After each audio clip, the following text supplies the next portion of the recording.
Ой, здравствуйте, друзья! Извиняюсь, увлекся путеводителем по Ирану.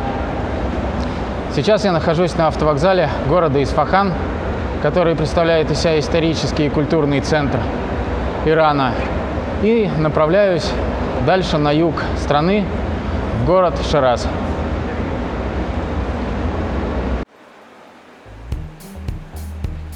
Автовокзал в Исфахане оформлен под стать статусу культурной и исторической столицы Ирана. На огромной территории автостанции, наряду с бесчисленным множеством офисов компаний-перевозчиков и светящихся табло с расписанием рейсов, располагаются красиво оформленные ботанические сады с разнообразной растительностью, бассейнами и элементами декора в виде мостов и водяных мельниц.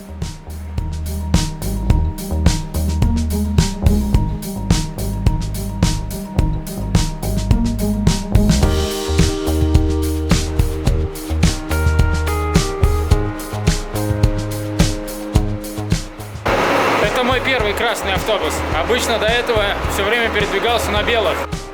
Поскольку я направляюсь в Шираз, то по дороге стоит сказать несколько слов о самом городе. Дом знаний, город роз, город любви и город садов – все это о Ширазе, столице провинции Фарс, городе с 2000-летней историей и на протяжении столетий одним из важнейших центров исламского мира. Сердце персидской культуры Шираз подарил миру великих поэтов Хафиза и Саади, усыпальницы которых сегодня место паломничества не только иранцев, но и ценителей восточной поэзии со всего мира. На протяжении 30 лет, в середине 18 века, Шираз был столицей всей Персии. И на память о тех славных временах здесь осталось множество великолепных мечетей, коранических школ и изысканных садов с красивейшими павильонами и дворцами. Еще здесь можно попробовать особое рисовое мороженое, прогуляться по одному из городских парков и увидеть руины великих столиц прошлого – Пасаргады и Пересполиса.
Ну что, дружище, нравится тебе крепость? И мне нравится, красиво. Доброе утро! Я уверенно продвигаюсь на юг Ирана. Сегодня утром я добрался до провинции Фарс, столицей которого является город Шираз. Я нахожусь в его центре, а за моей спиной располагается цитадель Карим-хана. Крепость Агре Карим-хана служила резиденцией Керим-хана Зенда, основателя династии Зендов. По форме она напоминает средневековый замок. Общая площадь цитадели составляет 4000 квадратных метров.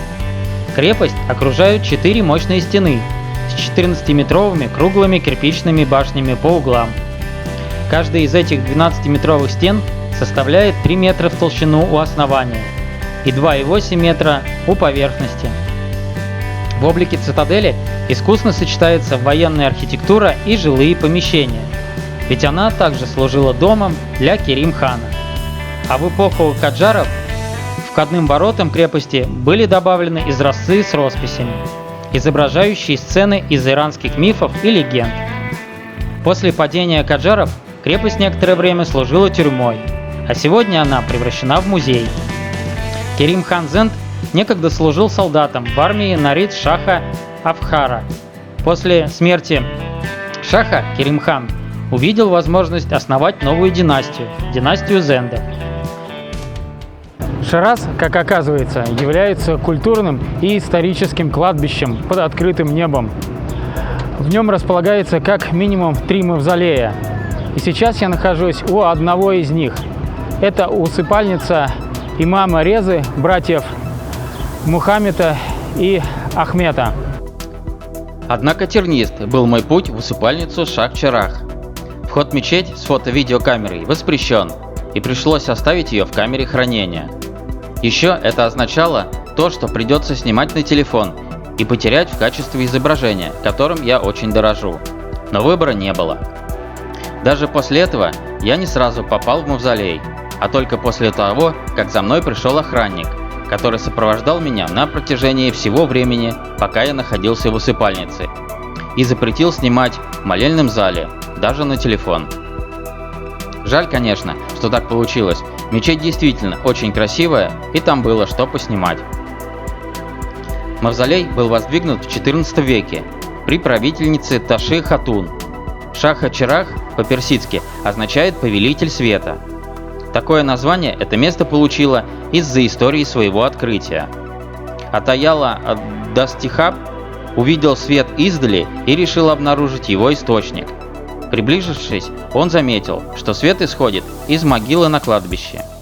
Могила, из которой шел свет, была разрыта, и в ней обнаружили тело в доспехах с кольцом на пальце. Надпись на кольце гласила: «Честь принадлежит Богу, Ахмед – сын Мусы».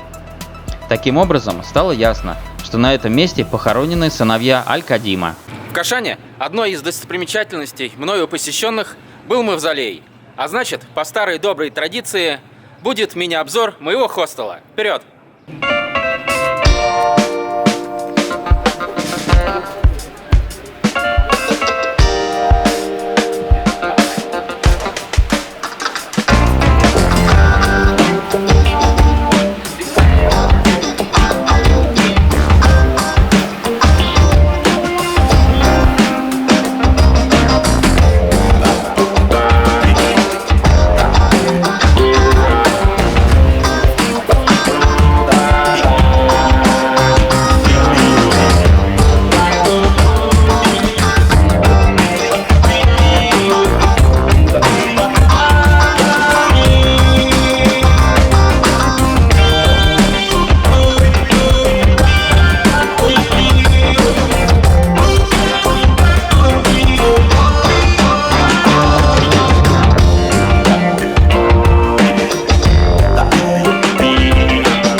В хостеле встретил интересных ребят. Они едут на велик по Средней Азии, Ирану.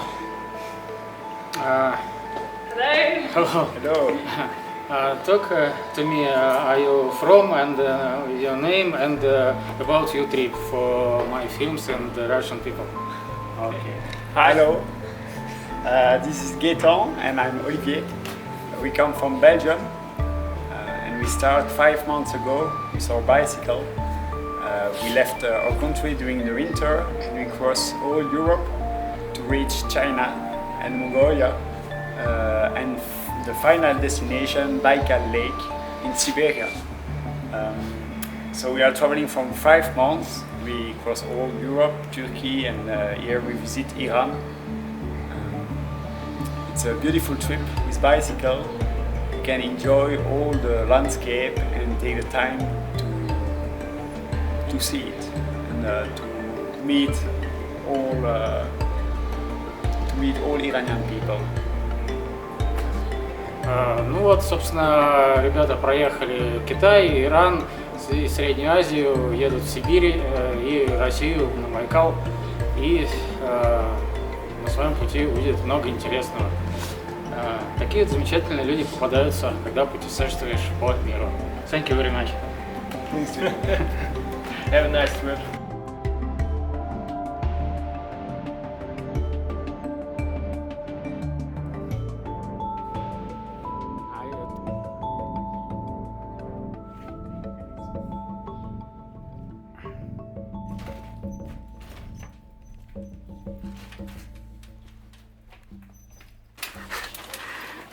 Bye. В центре Шираза, на небольшой площади, находится архитектурный ансамбль сразу из нескольких достопримечательностей, который включает в себя мечеть и хамам 18 века, Вакиль и крытый базар. От посещения мечети и хамама я, пожалуй, откажусь, так как посещал подобные заведения в Исфахане, и они мне показались там куда более впечатляющими. А вот крытый рынок я, пожалуй, посещу. Комплекс Вакиль – это несколько старинных зданий, расположенных в историческом центре Шираза. Комплекс включает в себя одноименный рынок, мечеть, баню и оборонительную цитадель, с которой я начал свое знакомство с Ширазом. Слово «Вакиль» в переводе с персидского означает «регент». Исторический центр Шираза застраивался при участии тогдашнего регента государства генерала Карим-хана. Именно поэтому так много зданий названо в его честь.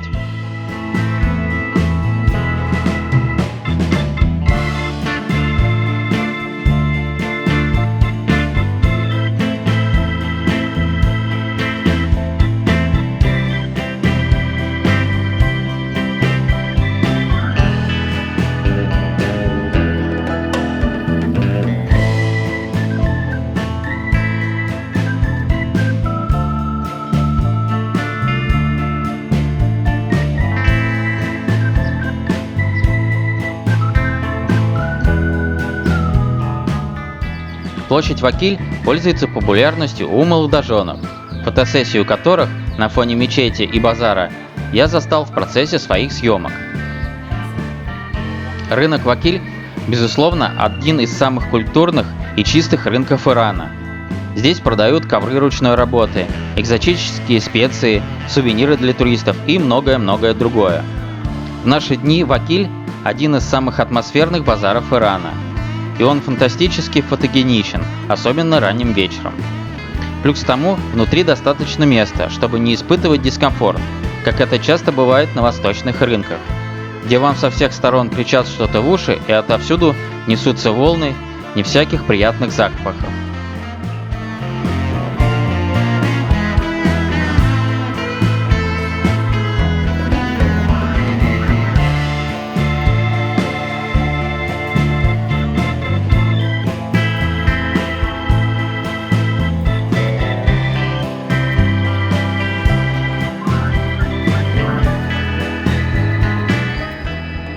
От рынка Вакиль до крепости Карим-хана ведет пешеходная аллея, по которой я отправился к цитадели, чтобы проводить там закат. Площадь перед крепостью к этому времени наполнилась огромным количеством народа. Казалось, весь город пришел сюда на вечернюю тусовку.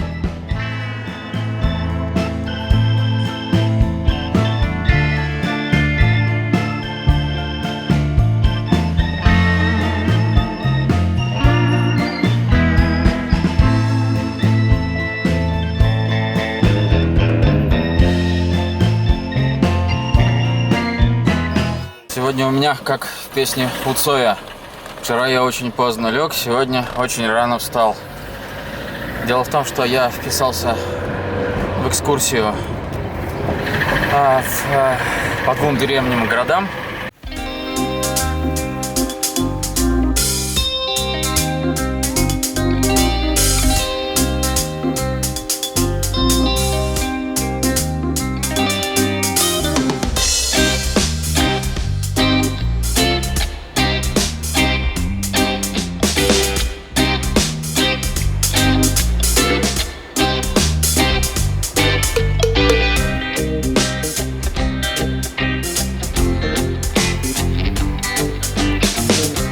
На экскурсию едем на такси.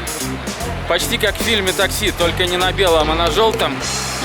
И не на Peugeot 406, а на лошади. Забыл, какая марка. Интересный факт, что на заправке нас попросили выйти из машины и подождать на улице. Иран.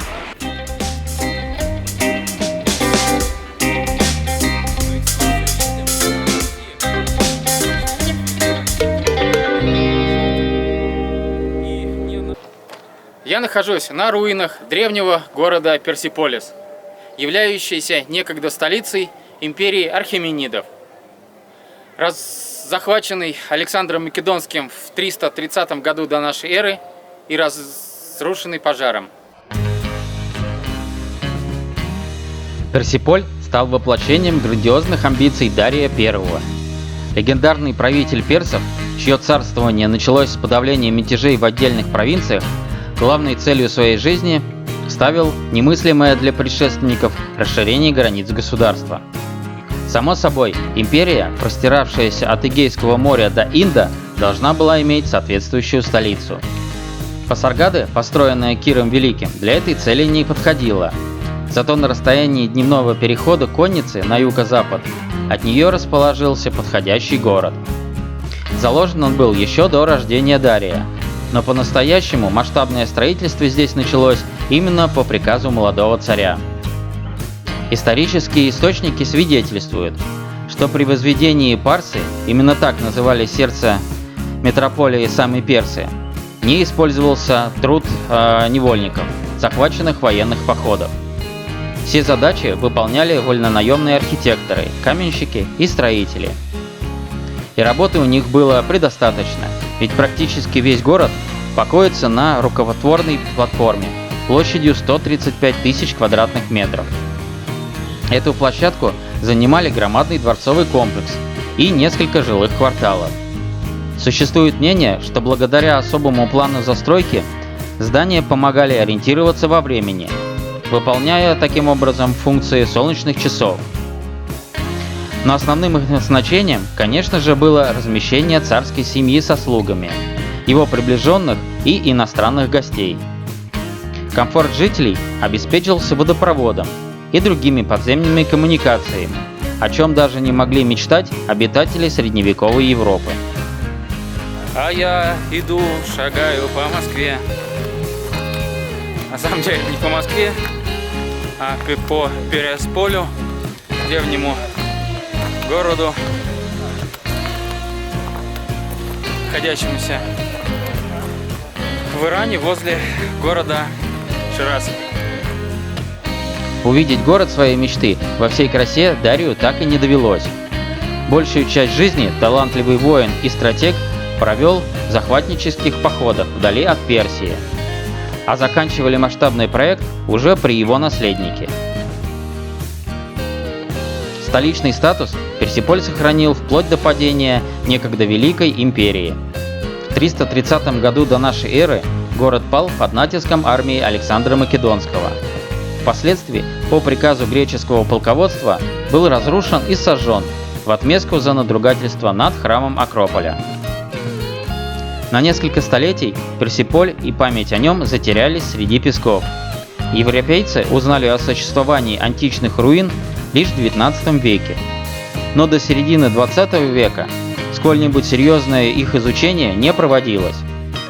Сегодня, после археологических раскопок и реконструкций некоторых объектов, Персиполь внесен в список мирового наследия ЮНЕСКО и открыт для посещения туристов.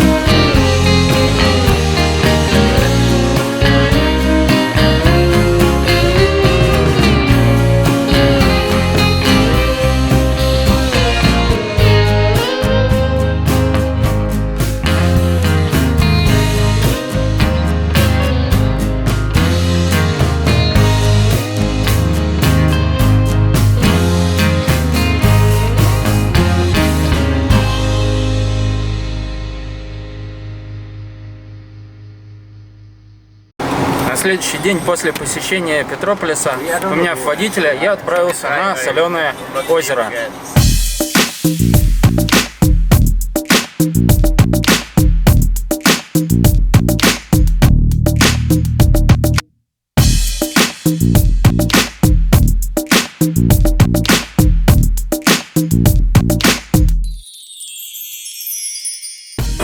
Сегодняшнее такси выгодно отличается от вчерашнего тем, что, во-первых, в нем есть кондиционер, а во-вторых, водитель является поклонником европейской музыки.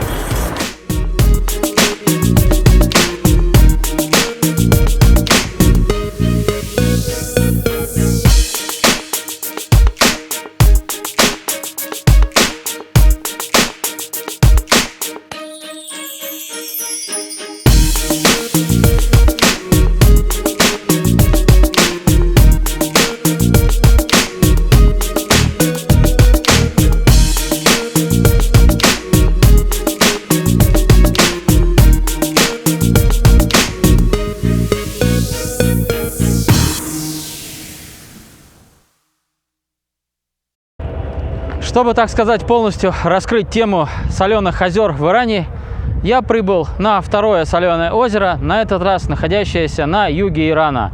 Озеро называется Мехарлу. Озеро Мехарлу – это удивительное по красоте озеро розового цвета, которое может запросто служить иллюстрацией к фильмам про Марс. Рубиновый цвет озера вместе с белым солеными берегами на фоне горного массива делают весь пейзаж поистине фантастическим.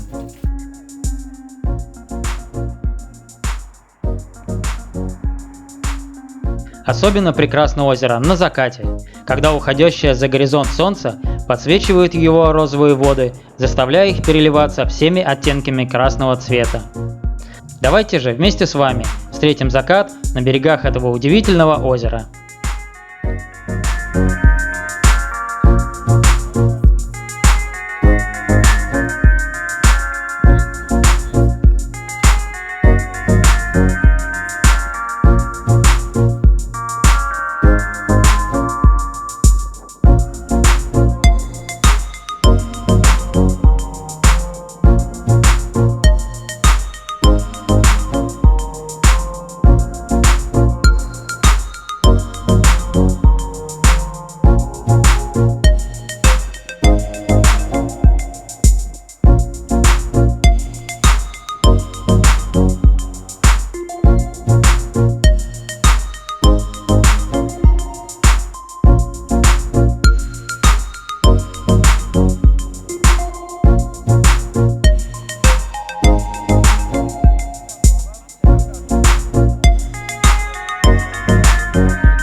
Подходит к концу мой культурный вояж по Ширазу.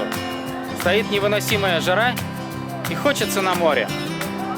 Поэтому я отправляюсь в поистине райское место, которое в интернете называют иранскими Канарами. Это остров Киш, который располагается в Персидском заливе. До отправления автобуса мне оставалось еще пару часов, и я коротал время, лежа в прилегающем парке, под кустом, и сочиняя шуточные стихи. Лежу на зеленой траве под кустом, автобуса жду, чтоб поехать потом. Куда же отправлюсь, я, спросите вы? Канары, конечно, не абы куды. Ты, парень, наверное, головкой того. На остров Канары не ходят авто. Спокойно, ребята, Канары мои — это остров Киши. Находится он в Иране, друзья, в Персидском заливе. I go туда. Вот такое вот незамысловатое стихотворение я сочинил только что, валяясь на зеленом лугу под кустом на вокзале Шираза. Усевшись в автобус и наблюдая за окном привычные мне иранские пейзажи, мысленно я уже представлял себе, как приеду в порт сяду на белый скоростной паром и полечу по волнам Персидского залива на райский остров.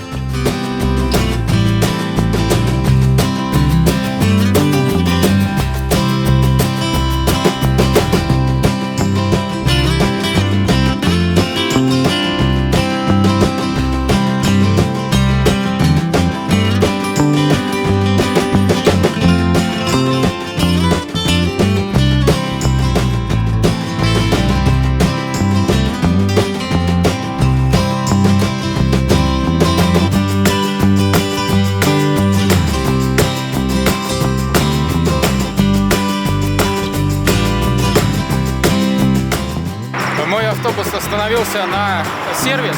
Я вышел купить фалафель, чтобы перекусить. Увидел свою любимую синенькие Ниссаны. Подошел, чтобы их сфотографировать. Тут же набежали водители. Мы пытались поговорить по-английски. Английского они не знают. Но в итоге мне подарили дыню. Вот, надо ее как-то теперь есть. Паром действительно оказался белым и скоростным. Однако этому предшествовала экстраординарная поездка автостопом от автостанции до порта. Дело в том, что водитель попутки, которую я застопил, оказался очень веселым и общительным. И это меня радовало до тех пор, пока я не понял источник его позитива. А заключалось оно в самогоне, который он регулярно подпивал за рулем, и косяком табака, в который он добавлял в кавычках пластилин. Кто не в курсе, загуглите сами, что это такое. Водитель объяснил свое пристрастие к употреблению тяжелой жизнью в Иране и отсутствием работы. Таким вот предстал передо мной напоследок фундаментальный Иран. Ну что ж, вот я и прибыл на иранские Канары, именуемые Киш-Айленд. Надо сказать, что добрался я сюда не без приключений. И, пожалуй, сегодня выдался самый суматошный и неоднозначный день за все время моей кругосветки.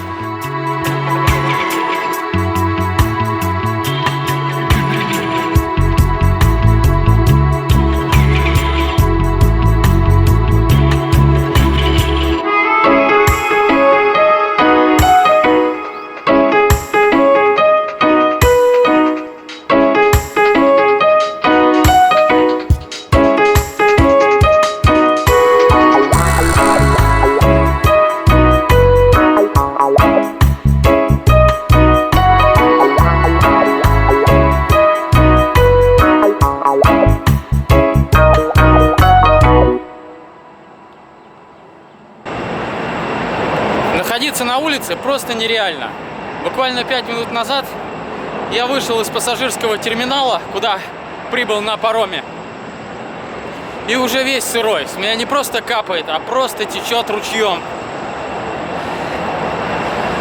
Наряду с температурой под 50 градусов еще и 100% влажность. А я не планирую жить здесь в отеле. Only tent. Я не знаю, как я проживу здесь пару дней в палатке.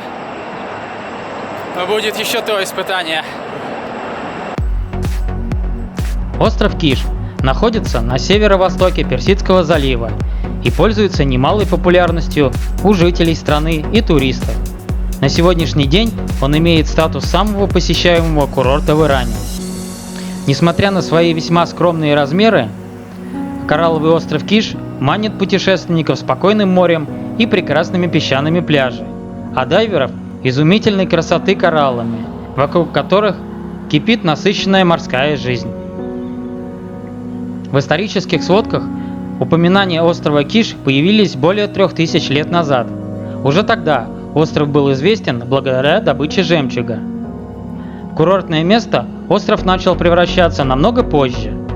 Первые отели появились здесь в 1960 году, а окончание исламской революции стало для острова началом новой эпохи свободной торговли, что повлекло за собой строительство крупных торговых и развлекательных центров и современных курортных комплексов. На сегодняшний день на острове построено около 50 отелей, несколько десятков торговых и спортивных центров.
уже не удержался и занырнул без камеры.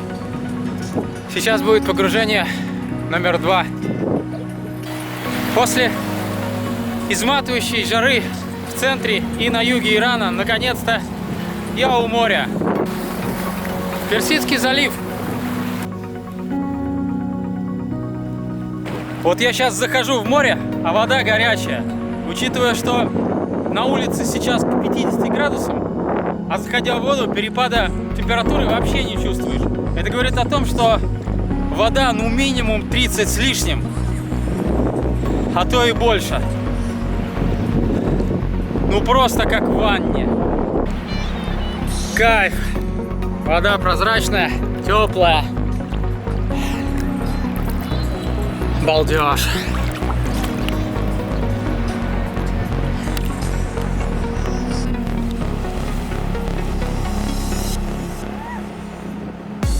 Остров Киш действительно очень красивый и уютный остров. Отсутствие массового туризма, развитая инфраструктура, ухоженные большие пляжи и чистое теплое море сделали мое пребывание на острове, если не райским, то очень приятным и запоминающимся. Пожалуй, это идеальное завершение моего путешествия по Ирану. Впереди меня ждут новые страны и новые приключения. До встречи, друзья!